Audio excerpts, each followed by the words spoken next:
여러분, 매일 아침 드시는 커피 한 잔이 여러분의 몸속 노폐물을 태우고 건강을 지켜주는 약이 될 수도 있다는 사실 알고 계셨습니까? 우리는 늘 습관처럼 커피를 마십니다. 잠을 깨기 위해, 입이 심심해서, 또는 그냥 일상의 한 부분으로 말이죠. 그런데 커피에 아주 작은 변화를 주면 그저 습관이 아니라 몸을 살리는 습관이 될 수 있습니다. 오늘 영상에서는 나이가 들어도 활력 있게 살기 위해 꼭 알아야 할 시니어 맞춤 건강법을 이야기하려 합니다. 전문적인 의학 지식을 어렵게 풀지 않고 여러분이 매일 실천할 수 있는 방법으로 쉽게 설명해 드릴 테니 끝까지 함께 해주세요. 본격적으로 시작하기 전에 여러분의 건강한 노년을 위한 정보를 빠짐없이 받아보시려면 지금 이 순간 구독과 좋아요, 알림 설정 꼭 눌러 두시길 부탁드립니다. 작은 클릭 한 번이지만 앞으로 여러분의 건강 습관을 지켜주는 큰 힘이 될 겁니다. 그럼 이제 첫 번째 주제로 들어가 보겠습니다. 여러분이 가장 친숙하게 접하는 음료, 바로 커피입니다. 우리는 커피가 그저 카페인 음료라고 생각하기 쉽지만 사실 커피에는 항산화 성분도 있고 혈관과 뇌 건강에 긍정적인 연구 결과도 많습니다. 여기에 단 한 가지 올바른 재료를 더하면 여러분의 아침 커피는 단순한 기호식품이 아니라 몸속 지방을 태우고 기운을 북돋아주는 건강 도구가 될 수 있습니다. 앞으로 저는 왜 시니어에게 이런 습관이 필요한지, 그리고 어떤 방식으로 실천하면 좋은지 하나씩 알려드리겠습니다. 많은 분들이 아침에 커피를 드십니다. 그런데 커피에 작은 변화를 주면 단순히 잠을 깨는 음료가 아니라 건강을 지키는 도구가 될 수 있습니다. 그 변화는 바로 오일을 함께 넣는 것입니다. 커피에 오일을 하고 의아하게 생각하실 수도 있습니다. 하지만 실제로 유럽이나 미국에서는 이미 올리브 오일이나 MCT 오일을 소량 넣은 커피가 인기를 얻고 있습니다. 오일을 커피에 넣었을 때 우리 몸에서는 어떤 일이 일어날까요? 먼저 오일은 소화되면서 빠르게 에너지로 바뀝니다. 특히 MCT 오일은 중간 길이의 지방산으로 되어 있어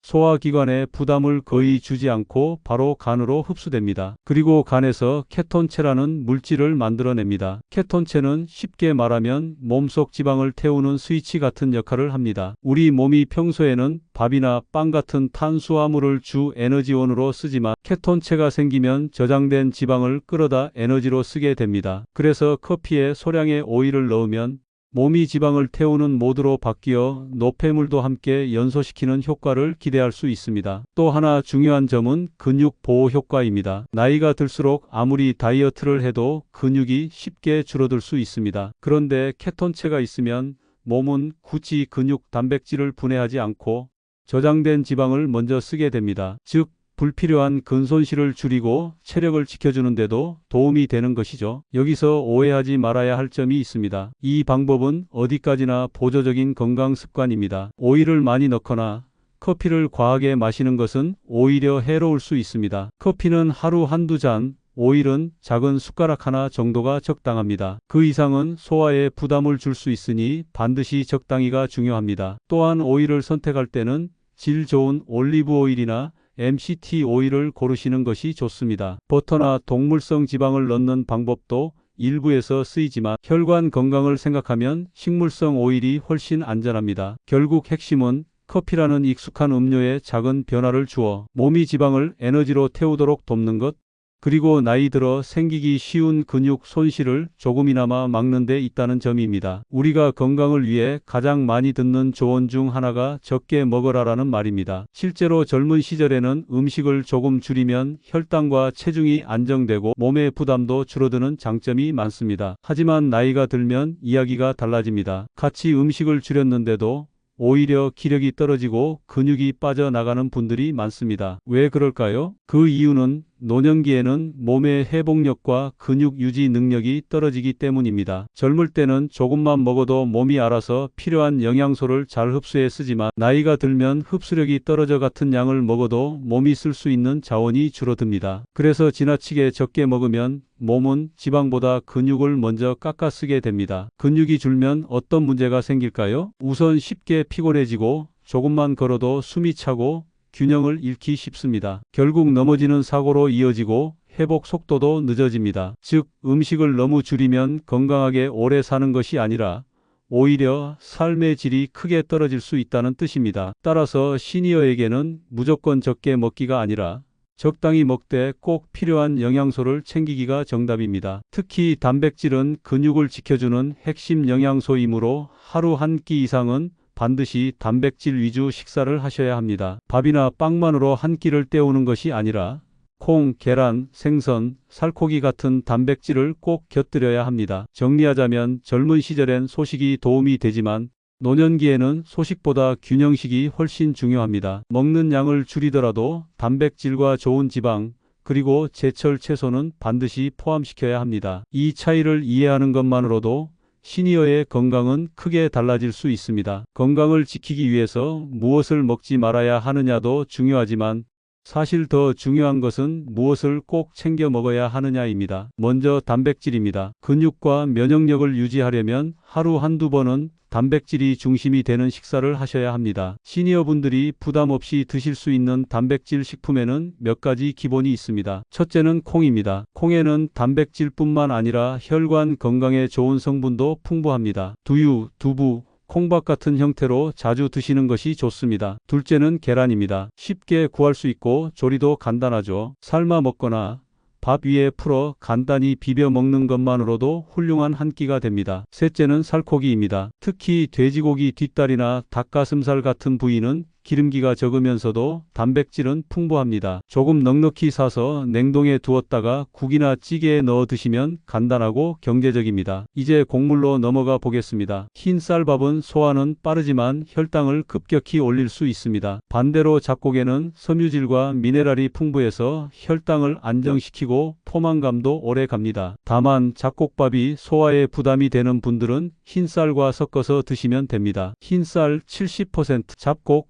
30%만 섞어도 건강 효과는 크게 달라집니다. 채소와 과일도 빼놓을 수 없습니다. 채소는 제철에 나는 것을 고르시는 것이 가장 경제적이고 영양가도 높습니다. 양배추, 당근, 양파처럼 가격이 안정적이면서도 영양이 풍부한 채소들이 좋습니다. 과일은 혈당을 급격히 올리지 않는 종류가 좋습니다. 딸기, 블루베리, 사과, 배처럼 당지수가 낮은 과일을 식사 후 디저트나 간식으로 곁들이면 좋습니다. 혹시 신선한 채소나 과일을 늘 준비하기 어려운 분들도 계실 겁니다. 바로 이럴 때 활용할 수 있는 것이 냉동식품입니다. 냉동 채소나 냉동 베리는 영양소가 크게 손실되지 않기 때문에 필요할 때 꺼내 먹기만 하면 됩니다. 신선한 채소는 금방 시들어 버려서 버리는 경우가 많은데 냉동 제품을 활용하면 가격도 절약되고 음식 낭비도 줄일 수 있습니다. 정리하자면 시니어 맞춤 식단은 이렇습니다. 콩, 계란, 살코기 같은 단백질을 기본으로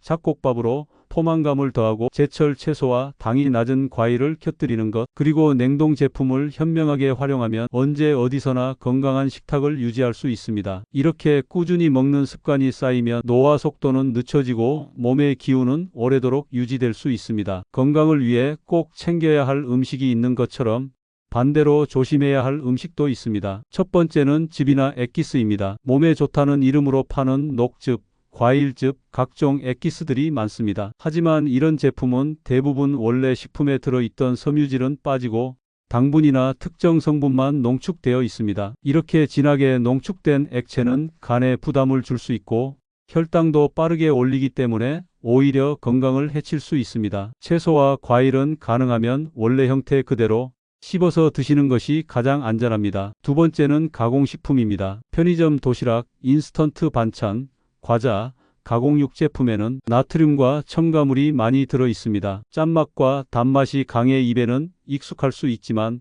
혈압을 높이고 혈관을 약하게 만들 수 있습니다. 특히 심장과 신장이 약해진 시니어분들에게는 큰 부담이 될 수 있습니다. 세 번째는 값비싼 단백질 대체품입니다. 편의점이나 마트에서 파는 닭가슴살 포장 제품, 고단백 음료 등은 편리해 보이지만 가격이 지나치게 비쌉니다. 집에서 직접 삶은 계란, 두부, 두유 같은 식품이 훨씬 저렴하면서도 건강에는 더 이롭습니다. 그렇다면 이런 음식들을 대신해 무엇을 선택하면 좋을까요? 간단합니다. 집에서 삶아둔 계란, 무가당 두유, 한 줌의 견과류만으로도 충분히 든든한 간식이 될 수 있습니다. 외출할 때 작은 통에 준비해 두면 편의점에서 비싼 가공식품을 사지 않아도 되고 몸에도 부담을 줄이지 않을 수 있습니다. 결국 중요한 건 특별한 음식이 아닙니다. 광고에 흔들리지 않고 단순하지만 믿을 수 있는 재료를 꾸준히 챙겨 먹는 습관이 진짜 건강을 지키는 비결입니다. 하루 3끼 식사만큼이나 중요한 것이 바로 간식 습관입니다. 간식을 잘 고르면 건강에 도움이 되지만 잘못 고르면 식사보다 더 해로울 수도 있습니다. 가장 좋은 간식은 견과류입니다. 아몬드, 호두, 캐슈넛 같은 견과류에는 좋은 지방과 단백질이 들어있어 심장 건강을 지켜주고 포만감도 오래 유지됩니다. 다만 한 번에 많이 먹으면 열량이 높아 살이 찔 수 있으니 한 줌 정도, 즉 작은 봉지 하나 분량이 적당합니다. 두 번째로는 과일입니다. 특히 당이 낮은 과일, 예를 들어 사과, 배, 딸기, 블루베리 같은 과일은 혈당을 크게 올리지 않으면서도 비타민과 항산화 성분을 공급해 줍니다. 제철 과일을 고르면 값도 저렴하고 맛도 훨씬 좋습니다. 세 번째는 두유나 올리브오일 같은 간단한 대체 식품입니다. 무가당 두유 한 컵은 단백질 보충에 도움이 되고 올리브오일은 샐러드나 빵에 곁들이면 훌륭한 간식이 됩니다. 외출할 때는 작은 병에 담아 다니며 챙겨 드셔도 좋습니다. 네 번째는 간단한 준비식입니다. 삶은 계란 2개를 미리 챙겨두면 배가 고플 때 과자나 빵 대신 건강하게 속을 채울 수 있습니다. 또 냉동 블루베리나 냉동 채소를 활용해 간단히 요거트나 볶음 요리를 만들면 시간과 비용을 아끼면서도 든든한 간식이 됩니다. 이처럼 간식은 거창할 필요가 없습니다. 작고 간단하지만 몸에 이로운 음식을 고르는 습관이 중요합니다. 이 습관이 쌓이면 불필요한 열량 섭취를 줄이고 몸의 균형을 지키는 데 큰 도움이 됩니다. 건강을 지키는 데 있어 음식만큼 중요한 것이 바로 운동 습관입니다. 하지만 운동이라고 해서 무조건 오래 많이 하는 것이 답은 아닙니다. 특히 나이가 든 이후에는 몸 상태에 맞는 운동을 선택하는 것이 훨씬 중요합니다. 젊을 때는 유산소 운동, 예를 들어 달리기나 빠른 걷기를 통해 체중을 줄이고 몸의 대사를 조절하는 것이 도움이 됩니다. 하지만 시니어에게는 상황이 다릅니다. 지나치게 많은 유산소 운동은 기력을 빼앗고 오히려 근육을 더 빨리 잃게 만들 수 있습니다. 그래서 나이 들수록 가장 중요한 운동은 근력 운동입니다. 팔, 다리, 허리 근육을 꾸준히 단련하면 넘어지는 사고를 예방하고 일상생활에서의 움직임이 훨씬 수월해집니다. 무거운 기구를 들 필요는 없습니다. 가벼운 아령이나 물병을 들고 반복하는 것, 계단을 오르내리는 것, 의자에서 여러 번 일어섰다 앉는 것만으로도 충분합니다. 여기에 가벼운 유산소 운동을 곁들이면 금상첨화입니다. 하루 20분 정도의 가벼운 걷기만으로도 혈관과 심장을 튼튼하게 할 수 있습니다. 결국 핵심은 근력 운동으로 몸의 기초를 지키고 가벼운 유산소 운동으로 활력을 더하는 것입니다. 운동은 특별한 시간이 아니라 매일의 생활 속에서 습관처럼 실천할 때 노화의 속도를 늦추고 건강 수명을 늘려줍니다. 오늘 말씀드린 내용을 다시 한번 정리해 보겠습니다. 매일 아침 커피에 올리브 오일이나 MCT 오일을 한 숟가락 더하는 작은 습관, 밥상에서 콩계란 살코기 같은 단백질을 챙기는 꾸준한 습관, 제철 채소와 과일을 곁들이고 때로는 냉동식품을 현명하게 활용하는 생활 습관, 그리고 간단한 근력 운동과 가벼운 걷기를 매일 이어가는 몸의 습관, 이 모든 것이 모여서 결국은 노화를 늦추고 여러분의 삶을 활기차게 만들어줍니다. 건강은 거창한 것이 아닙니다. 매일의 작은 선택 하나가 쌓여 내일의 몸, 그리고 앞으로의 인생을 결정합니다. 여러분의 하루가 더 건강하고 더 행복해지길 바라며 오늘 이야기를 마치겠습니다.